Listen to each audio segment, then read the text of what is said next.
So this is a global data set in terms of, this tab is the control of corruption. So the countries with darker colors means that they have tighter control over corruption, or at least considered by the World Bank. And then the countries that are lighter in color have less control. This is also inverse. I've done like a ranking as well, rank ordered them.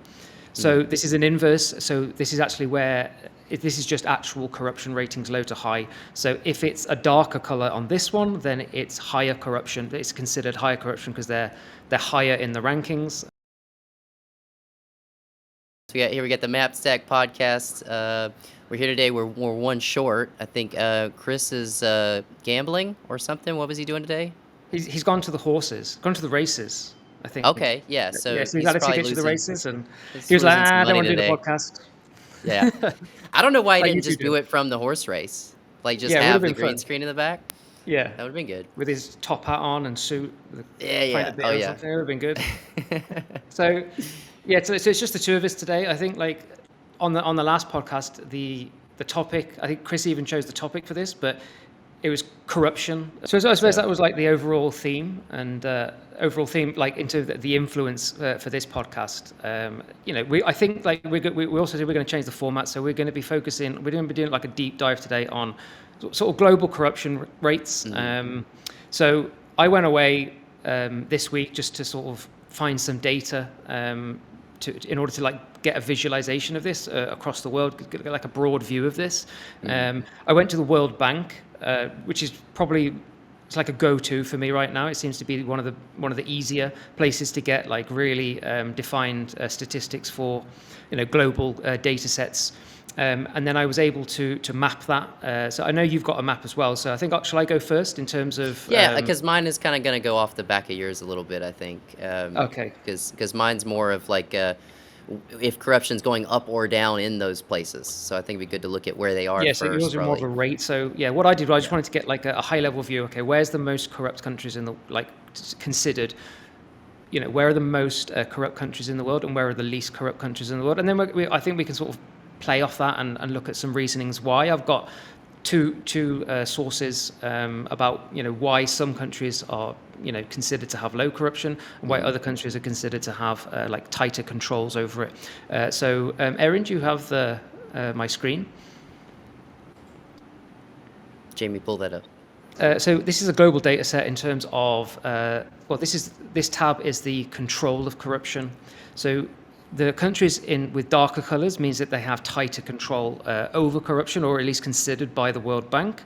And then the countries that are lighter in color have less control. This is also inverse. I've done like a ranking as well, rank ordered them. So this is an inverse. So this is actually where this is just actual corruption ratings, low to high. So if it's a darker color on this one, then it's higher corruption. It's considered higher corruption because they're higher in the rankings. So I think what we could probably do first is just, let's say, where are the 10 most, we could do the 10 least and the 10 most. So I think we'll probably start with the 10 least, and these are the lighter colors. And I think, these just with a visualization like this, you can instantly see that it's going to be, North America, Western Europe. But I think we should just probably apply a filter so we can look at the top 10. Sure. So It might have some stick out that that are a little more surprising. I think there are a few. Like just looking across the map, there are some little areas that are surrounded by darker colorings that are lighter. I think we can probably have a look at those after. I wouldn't say outliers because I don't want to insult, countries, but there are countries that are clustered around more corrupt countries that don't seem to have that problem as much. So, for this filter, greater than or equal to 1. Looks like what's our range? 1 to 192. So I guess 192. Yeah. Like So with the most top corrupt 10. here. Yeah, so with the top 10, I'll have to apply 2 feet, so less than or equal to 10 firm, and then if we apply that should show, the top 10. And as you can see, all of these are essentially in Western Europe. Is there, and New Zealand as well. So I think I'll just bring up the table to elucidate this. I mean, there's just this cluster here. Interestingly, Britain is not one of them. But we can explore that. I suppose, we'll look at America later as well. Sure. But in terms of the table for the top 10, let's go. Yeah. So number 1 is Denmark. Number 2 is Finland. And number 3 is New Zealand. Rounding out Scandinavia is Norway and Sweden in 6 and 7, and then we've got the Netherlands, Switzerland, and Luxembourg. Oh, and Germany in 10. So, I mean, all Western European countries, all of Scandinavia, highly represented in this in terms of, having that control over corruption or having low levels of corruption. Have you been to many of these countries? Because I've never been to Europe, so I don't have a frame of reference like how they may differ, say, from England or from each other. Because I know, like, for example, the only one of those that I've been to is Singapore, and I know that, like, for example, they have security cameras on every street corner, right? Yeah. Like, that's maybe one thing that leads to less corruption is it's all on tape. Or Yeah, that could be it. I mean, it's like I've been to Singapore as well, and just when you're walking around, you just feel very, very safe. Everything's clean. Any time everything's of day, yeah. monitored. Yeah, any time of day. Every area is well lit. You just feel very, very safe there. In terms of like where I've been here, I've been to Germany. That is again very, very similar to Singapore. I felt very safe there. Everything was very like ordered, and I didn't. We were on a bank holiday weekend. They had this in Munich, and they had a big band show on in the middle of the city. And we were walking, and there'd been a Bayern Munich game on, which is like their big football team there. On a bank holiday weekend when everyone was like drinking big steins think it would of get beer all wild. day. Yeah. It was like 10 o'clock at night, and we were walking home, and everyone was just like orderly walking there, and it was fine. I remember thinking at the time, if this was the UK on a bank holiday weekend at 10 o'clock at night when a big football game had been going on, I definitely wouldn't have felt the same. But that's probably Sure. about more like safety. But I suppose these are all sort of layered aspects, I imagine. But I've also been to the Netherlands, which again was yeah, it felt pretty safe and modern and Western European, etc. So I imagine that they're sort of similar to Singapore. I've never been to Scandinavia though. So what I did next after that was, because I suppose like I had the same question that you had, which is why is Scandinavia why does it have such low corruption? And the reasons attributed here are efficient public administration, high quality comprehensive services to citizens, and a long tradition of openness and transparency. Well, this is mainly Swedish, but I put in Scandinavia, which seems to spread across. So on the reverse side, you'll actually see these reasons come up again in terms of, its opposite, in terms of why are such high levels of corruption in places. It's always to do with, in terms of public administration. Low transparency. Low transparency. I actually have brought some of the reasons. We can probably go into them when we do the bottom 10, but Sure. It's like you said, it's lower transparency. It's people holding power in administrative roles, but Yeah. using that to, if there's a contract up, you can get a bribe to, get it below market value or something like that. So there are ways to Or make get your money. cousin to do it, right? Like you could Yeah, just have your brother do or it. nepotism. Yeah, That's a whole nother part of it, right? yeah, it's a whole other part of it. So I think we've done a lot of these like maps now and looking at things like GDP and life satisfaction and life expectancy. Scandinavia always does well. Singapore always does well. New Zealand always does well. So I don't think there's any like big surprises here. I mean, that's the top 10. If you look at the lighter colors as well, I mean, the United States of America was actually ranked 33. Which is actually quite far off, right? Well, and actually, I was looking into that because I took a peek at your map earlier, and I noticed that it was a tinge darker than a lot of the other places that it sort of goes head to head with in other metrics, right? Yeah. And it was like we've always been under 25, and I think only in the last few years has it dipped down, and I don't really know why. I mean, I haven't been there to really be boots on the ground and know why, or to see that more increased corruption or whatever. Yeah. Well, this was 2020, so like you said, this is 2020 data from the World Bank. So this has happened in the last few years. I actually did some digging on that as well, and I found the same thing as you. It's declined in the last few years.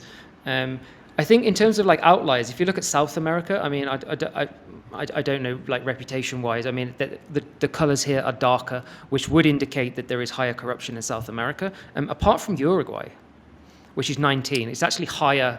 Well, it's actually less considered less corrupt, or has a tighter grip on corruption than the United States of America, and also Chile, which is 35, so that's 2 places above. Your next door neighbor is 16. So Is there one more there in South America? If you zoom in, what is that, Suriname? this is, There's I think this one is little considered light colored up France. top. Where is that? Oh, well, that's Costa Rica, right? Yeah, Costa Rica. Okay, that again, to me that makes sense. Just Why does that make sense? just I've heard of Costa anecdotally, Rica, but yeah, yeah, just anecdotally, like friends of mine that have traveled through South America. I've again never been to South America.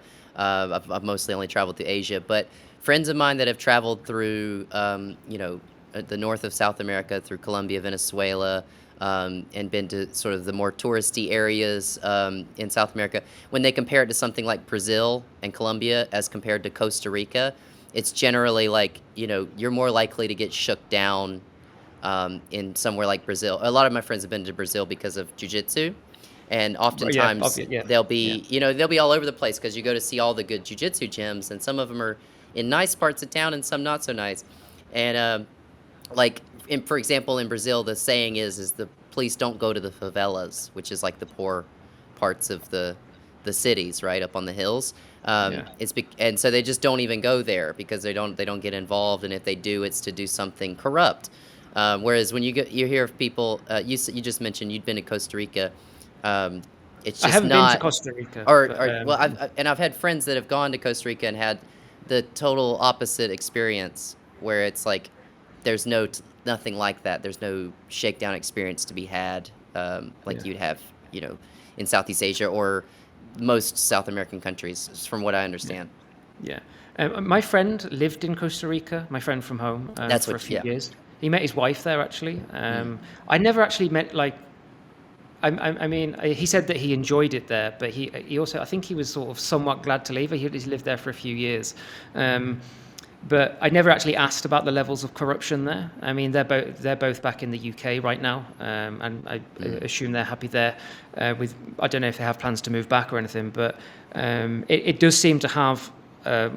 Nicaragua next to it. I mean, that's 173. That's one of the Oh yeah. most corrupt, and then Panama also 130. So it seems to be like Uruguay, where you would assume, from what you've said anecdotally and from this data set, you would assume that there is a lower level of corruption there.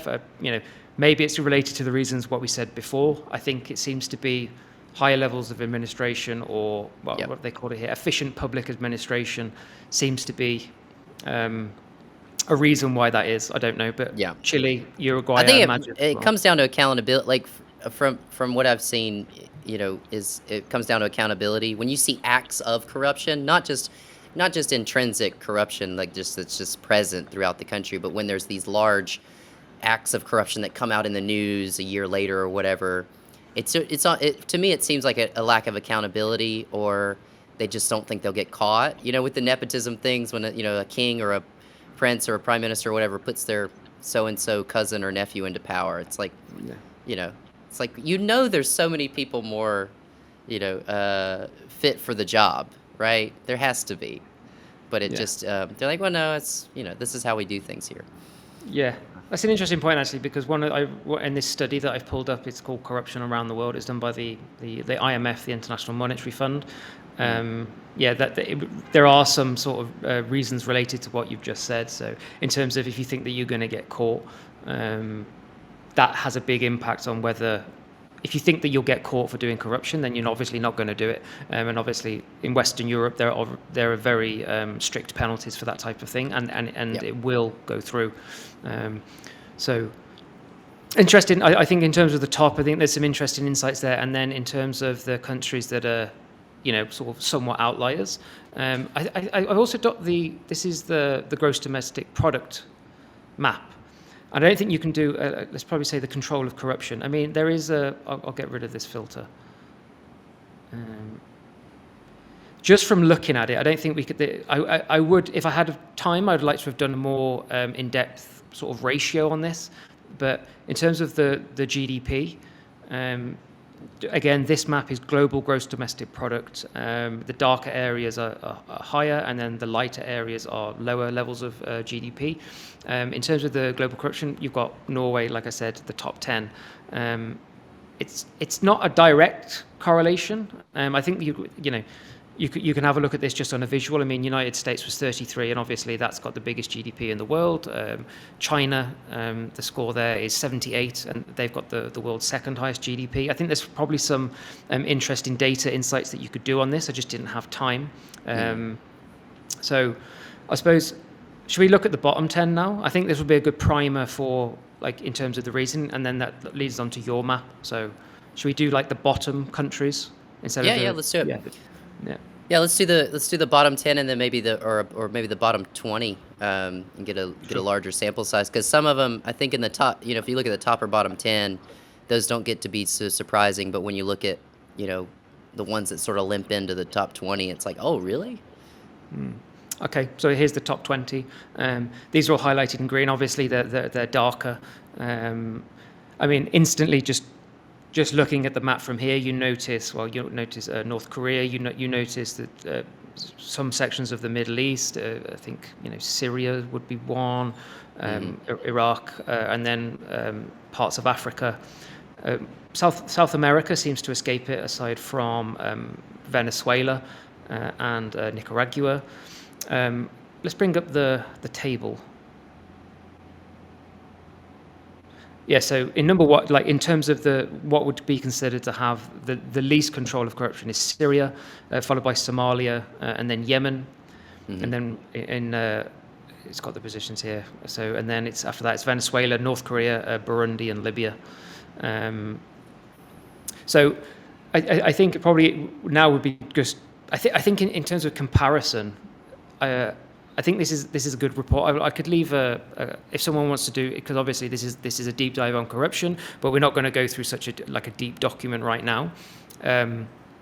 But this document here is from the International Monetary Fund. I'll leave a link to it below, so you can just see some of the insights. But in terms of the headline factors, in terms of the direct factors that promote corruption, we've got regulations. Being in control of the regulations means that you can use that for personal profit, if you were so inclined. Taxation. So this is where the wages. It says the wages of the tax administrators are low, increases the chance of corruption. Laws that are difficult to understand, or whoever owns them can use it for their own benefit. So these are direct factors. And then spending decisions. Someone has the keys to deciding on what to spend money on, and they are, if you're divvying out millions potentially, or tens of millions of dollars in spending, then you could, someone could pay you in order to give more funds to something that they want you to, and then provision for goods and services at below market rates. So this is, like you said, like cronyism or nepotism, in terms of giving it to your family, and then financing of parties, political parties. So they're the direct factors. In terms of indirect factors, it's exactly the same as this. It's the quality of the bureaucracy, and I wouldn't assume to say that people are low quality in that position, but maybe just the actual the infrastructure isn't as strong or as grounded. Yeah, like they haven't developed the bureaucracy. They haven't had those checks in for long enough for it to mature. Like they don't have a mature bureaucracy. Not that the people aren't competent. Yeah, I don't think it's a level of incompetence, but sometimes, if you're a cog in a machine and the machine hasn't really been built yet, it just leaves more grey areas where, I suppose, in Western Europe, it's been built up over, in terms of the bureaucracy, it's been built up steadily over many years. In terms of going back to wages, the level of public sector wages is again, if you're not earning a lot of money and you work in the public sector, say you can't afford to feed your family, or you're basically almost on the poverty line, that would, of course, give a clear incentive, right? So I suppose that there is a correlation there between economic growth, and then like what you said as well, which is really interesting in terms of the penalty systems. If there isn't if you don't think that if anything's going to happen to you, you're more likely, or it's more of an incentive in order to do that. Or if you know that the thing that's going to happen to you is you lose your job, but you don't go to jail and you still get your severance or whatever because you wrote, your team has been the ones writing the policy up to that point. So you're like, well, the penalty for that is I have to eat grapes. It's like, well, yeah, I don't care if I get caught, Yeah. Uh, Exactly. So in terms of the penalty, whereas I imagine in more, well, if you've got, I think it follows, right? If you have tighter control over corruption, then the penalties must be stronger and they must be yeah. enforced. Um, so yeah, I suppose in terms of like a high level overview, if someone's coming to this video and they were wanting to get like a really clear idea of, okay, well, in terms of World Bank data on this map, the considerations of which countries have the biggest control of corruption globally and which countries don't, and some outliers. I think that this is more of like a broader overview. There's not much in terms of ranges or what's the direction of travel. For example, is a country getting Mm. more corrupt or less corrupt? I didn't have time to go back into like older data sets, That's but actually a good transition over if you want to jump over to mine, sure, Aaron. I gotta exit full screen. So this is on corruptionrisk.org. They cool. put out publications about corruption in general. This particular map is a risk forecast, and if you see the legend down here, it shows declining, stationary, and improving. So and then they have a bit of a grayscale, and then there's no data. Of course, there's some countries where they don't have data for, uh, but for the ones that do have data, um, obviously, a lot of this is going to match up with the map that you just showed in terms of these are least corrupt. The ones that don't have data, you can probably assume are fairly corrupt. They don't have a publication, and then the ones that are very light are the ones that are the most corrupt. And then if we've got a little yellow indicator, things are staying pretty much as they are. And then the countries that have a little green tick up here, Which it'll give country you. is that? So Is this is that Liberia, and Liberia? yeah, and it's showing improvement. And this sort of what I like here is they kind of break down. They give you an option to click on these country profiles, and this actually gives you a breakdown of what region is it in. Gives you some socioeconomic data here that goes along with it. And then it sort of breaks down what components they used to declare that they're improving. So, for example, one of these components was budget transparency, and that actually it appears to make one of the biggest differences, as well as the administrative burden. And for some of these, like that you might not know right offhand, what is press freedom? Press freedom is the depiction trend chart line combines two indicators: the Freedom House's Freedom of the Press report and Reporters Without Borders. And so they give them their press freedom score. So that's a big one. Is like if corrupt things are taking place, but you've squeezed the press, then like it's not gonna get better, right? So Right. they've allowed more press freedom, which has allowed more light to be shed when things are corrupt, which leads to an improvement in their overall forecast. They're expecting a positive change. They've already experienced a positive change. But that's an example of some of the metrics that are used to say, hey, these people are becoming more corrupt. These guys over here, they're getting less corrupt, and they actually have some metrics which are pretty interesting. Going back to What do sort they of say about what, the US? What do they say about the yeah, so US? that's what I was just about to say is going back to the U.S. 33 is quite surprising as Now a it says ranking, we're right? stationary, and now this Okay. data is from 2021. Okay, it says that it's Okay. stationary.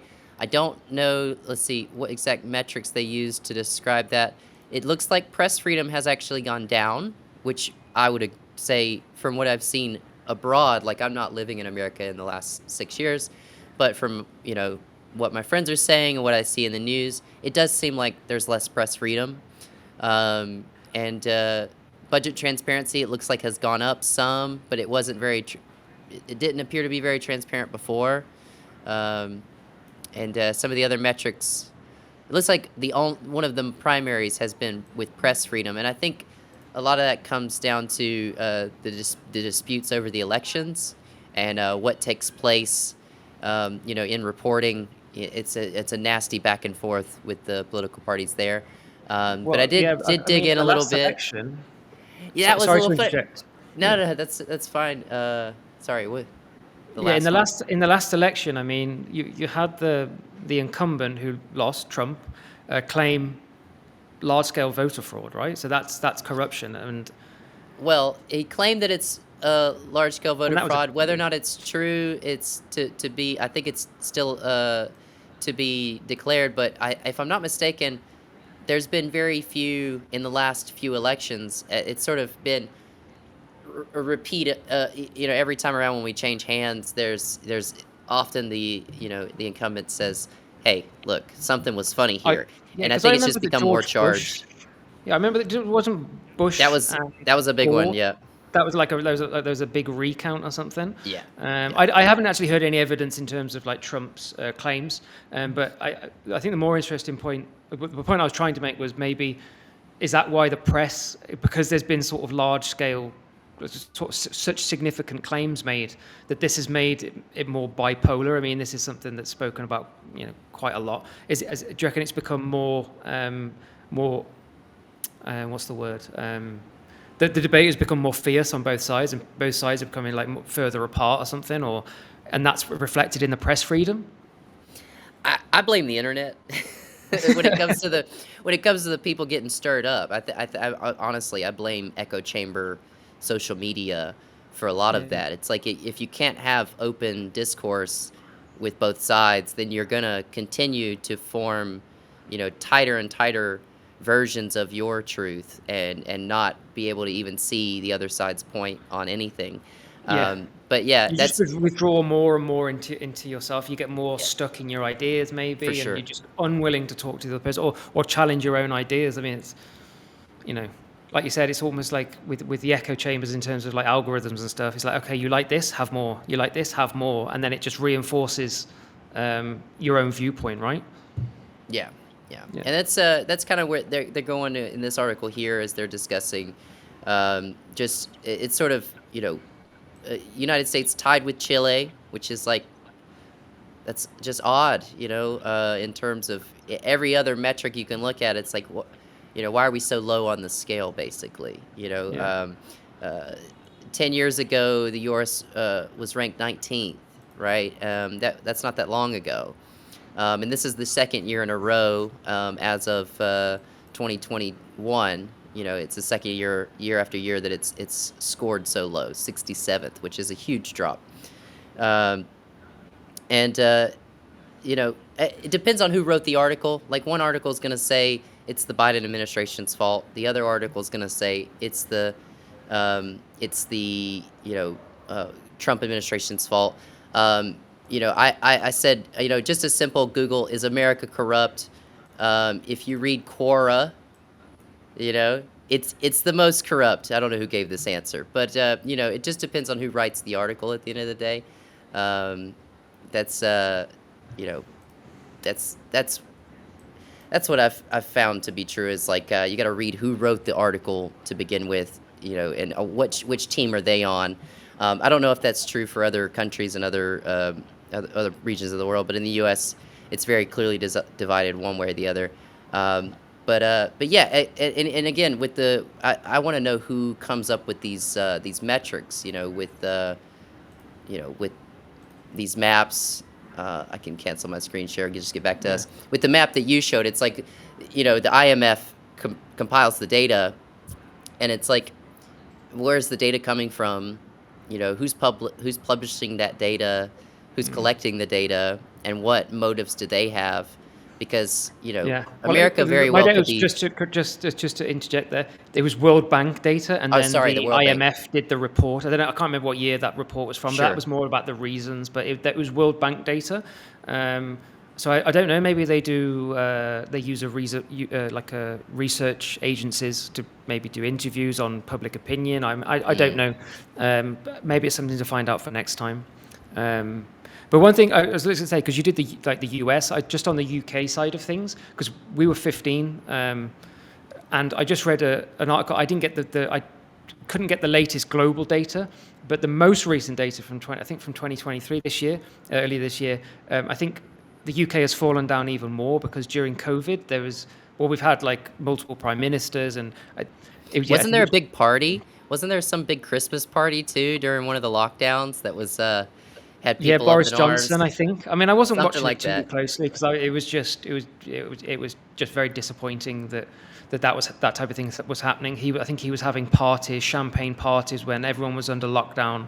They couldn't go and see their friends. They couldn't go and see their family, and I think the British people reacted to that quite a lot, because if you're setting the rules, you have to follow the rules as well. And when you found out that you're having like parties, where everyone's drinking together, there's masks, there's no social distancing, and you're perhaps not being able to see your elderly mother or something, or attend funerals at that time as well, because I had to attend funerals via Zoom. You know, other people had to do that as well, and they couldn't. So I think that was a big scandal. Then there's a big loss of trust there. So corruption is global, I think, is the takeaway here. I think there's just differing levels of it. There's different controls of it. Yeah. But like I said, these problems we've spoken about, they're all over the world, and United States 33, United Kingdom 15 in the world rankings, and then United Kingdom has dropped even more. I don't know about I think the US has stayed consistent, like you said. So, yeah. Well, it had a sharp fall. It had a sharp fall, and then it stayed consistently low, like the new low, It right? fell and it stayed there. It's staying there. Yeah. Yeah. No. Okay, And I think cool. I think we can all agree that we like the corruption that affects us positively, and we don't like the corruption that affects us negatively. Yeah. Being able to get out of a ticket, Yeah. Yeah. but then the leaders of a country having a party when everybody else is struggling, like, I don't know. Yeah, that's not good. Yeah. Nah, But so. I suppose, yeah. So I suppose in summary, I mean, in terms of the top 10, I think it was, Scandinavia, New Zealand, Singapore, always Singapore is in the top tier, like with all the Scandinavian countries. At the bottom, I think it was like Syria or Venezuela. So there's a big scale, and on the levels of control. And in terms of the summary for the reasons, it was like what you said. The fear of getting caught. If it's high, then it's it's less incentive. If it's low, then it's a higher incentive to do it. It's the quality, not the, as they said, the quality, but I imagine it's the age and the breadth of the bureaucracy in terms of that's controlling it. How well developed it is. How well developed it is, yeah. And then the institutional controls, who controls the money, who controls the decision-making processes. So, yeah, I think that's a nice deep dive, right? I think that's I think that a was good good. broad spread, yeah. From two people who are like really not experts in corruption, like at all. I think we've covered some good ground there, and we had the high-level stats, and then we had, I think your Matt was interested in. If you could send me that, I can put it in the link. Yeah, I think we should definitely leave the link in the description of any of the resources that we use, even if it's not a map stack map. We could definitely we could throw in some of the report links. I think the trend map you did was really interesting. You could see actually where's trending up, where's trending down. So, and then people can check out the map as well, the corruption rankings, etc. And I can also leave the GDP map as well. So if anyone wants to do any calculations on that, they can sort of look. So yeah. Good. This is the part where we tell everybody to like, subscribe, share, hit the notification bell. Yeah. Send us money. No, don't send us money. Just like and subscribe. We do really send the money. We do, please. Also, no Chris this week. So no Chris. So maybe he's back next time. Maybe not. Maybe he's fired now. I don't know. We'll find out in the next week. We'll see. We should probably get an expert on the next panel. We'll see if we let him. Yeah. Yeah. Yeah, bring an expert, and I think Erin as well, our the screen share, who's sort of the production engineer in the back. I think he didn't. Yeah, I want to be Jamie one time. That would be fun. I could be a Jamie once. Yeah, maybe next week. Maybe next week. He just said maybe next week. Yeah. All right. Cool. Well, cool. Well, that wraps up today's podcast, episode 7 of the Unmapped podcast. Next week, I'm not sure what the topic will be, but we'll decide that, and it will be, I think, another. Huh? Oh, it's a mystery for now, yeah. Yeah, it's a mystery. Who knows? I think, I think the deep dive format is probably what we're going to do again. So, and hopefully Chris will be back by then. Won't be at the races. So, yeah. Cool. All right, Lawrence. I'll see you next week. Okay. Catch you later, guys. Bye.